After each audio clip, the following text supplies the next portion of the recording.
Hello, today we're going to be talking about bows. So the first thing you need is a bow. If you want to get into bow hunting, archery, all that. If you're just starting out, you don't need to buy the biggest, most expensive bow out there.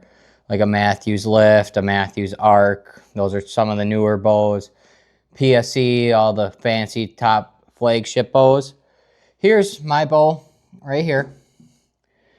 It is a Cabela's Blackout Epic.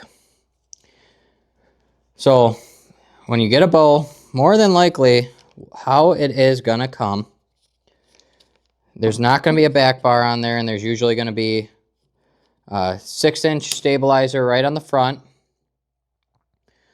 So a 6-inch would come out to here, and then a 5-pin sight. That's if you want to get a ready-to-hunt bow, which I highly recommend because that's what I got with this. Started out with it. You can trick it out and as you progress and shoot better. One of the main things with this is arrows. You got to look at arrow spine. So the spine is how, here, let me grab the target one. The spine is how bendy it is. See this? It doesn't really flex too much.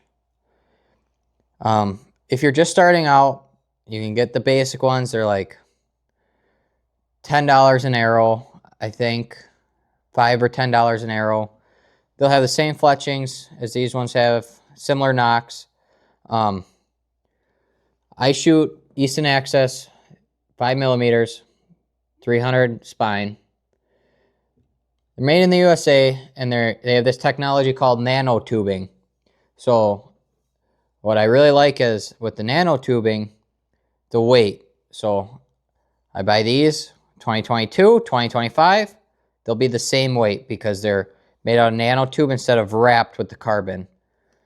So I highly recommend Easton Access. But if you're just starting out, you don't need these. They're a little bit more expensive, more high quality. But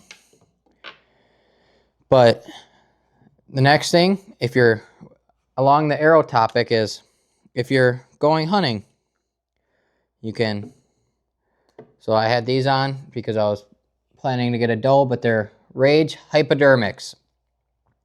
So these are what they call expandable broadheads. So what they do, if I can get this out, hold on. We want to do it safely, not cut my finger open. So they expand like this, and they give a lot wider profile when you shoot.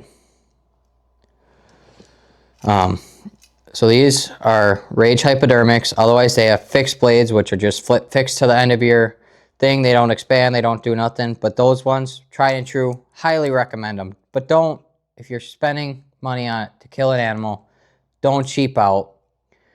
Because if you cheap out, something's going to go wrong. You're going to wound that deer. You're going to hurt that deer. Muzzy, 3 blades, tried and true. Those ones work very, very, very well. But along with bows, we're going to talk about this. This is a Blackout Epic from Cabela's. When I bought it, they were $800. I just looked at them the other day. They're made by Bear. I just looked at them the other day. They were $600. Great bow. I have the 33 axle to axle. I don't know the brace height. It's about 8 or 9 inches. I don't know. But brace height is from your string to here. And the shorter it is, the faster your bow is going to be, but the less forgiving it's going to be. So you got to be a better shot. But the longer brace height is going to give you easier to shoot. It's going to just overall improve your shooting. It's a lot better for beginners.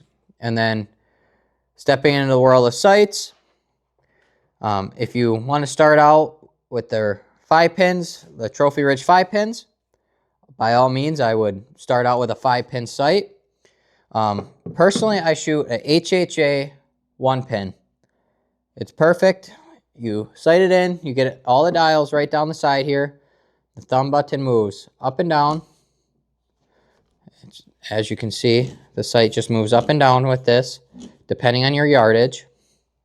And then, if I was starting all over again, I didn't believe in them, but thumb buttons. You can start with a wrist release. I think I have one of them on me. Nope.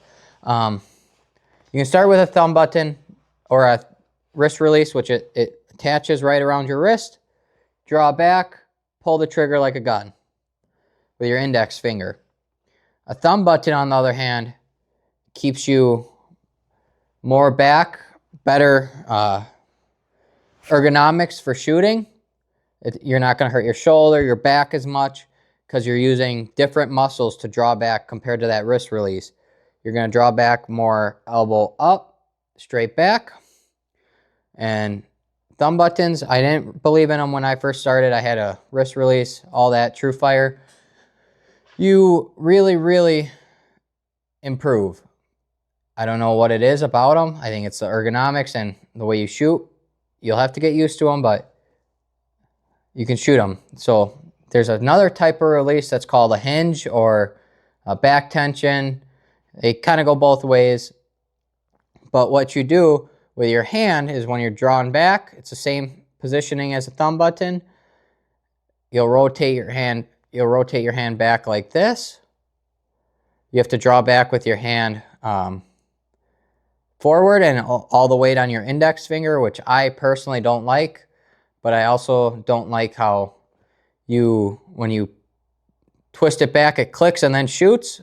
You can set it hotter or colder.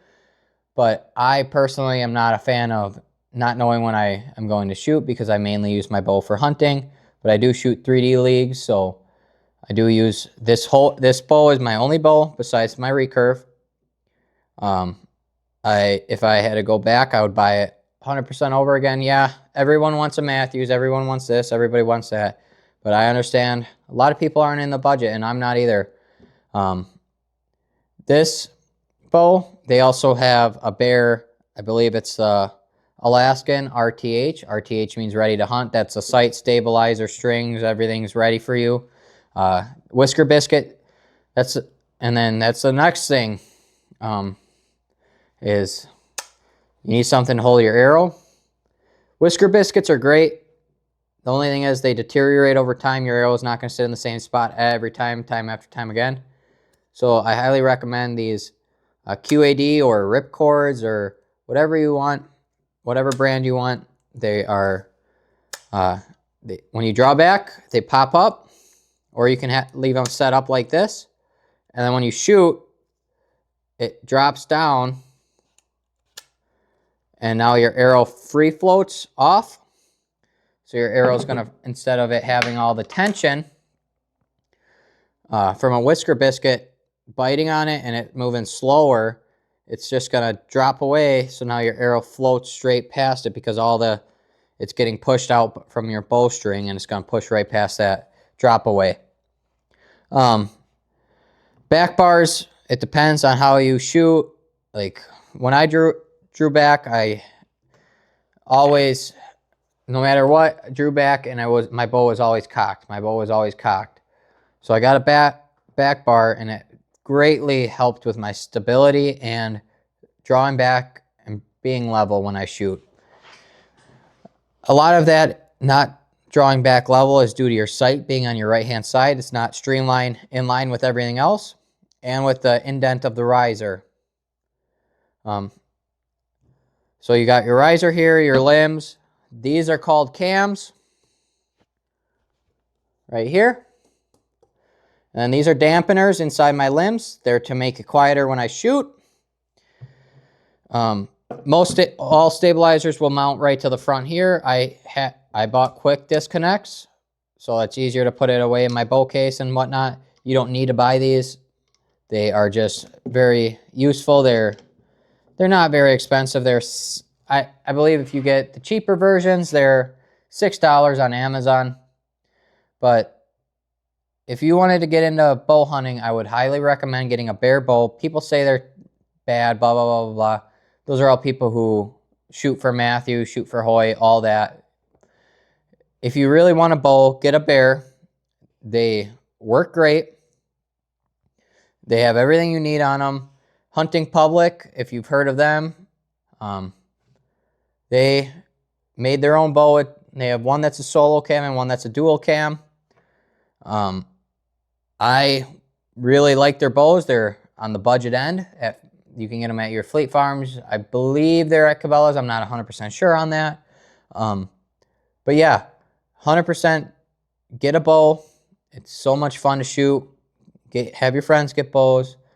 You guys can go to a range, buy a target. Their targets are like 50, 60 bucks. Just go shoot in someone's backyard, shoot somewhere. It's a blast, and I am very thankful that my father got me into bow hunting and archery. It's one of the best things that's ever happened. Well, thank you guys for watching. If you have any more questions about bows or bow hunting, leave a comment and I will get back to every single comment on this video.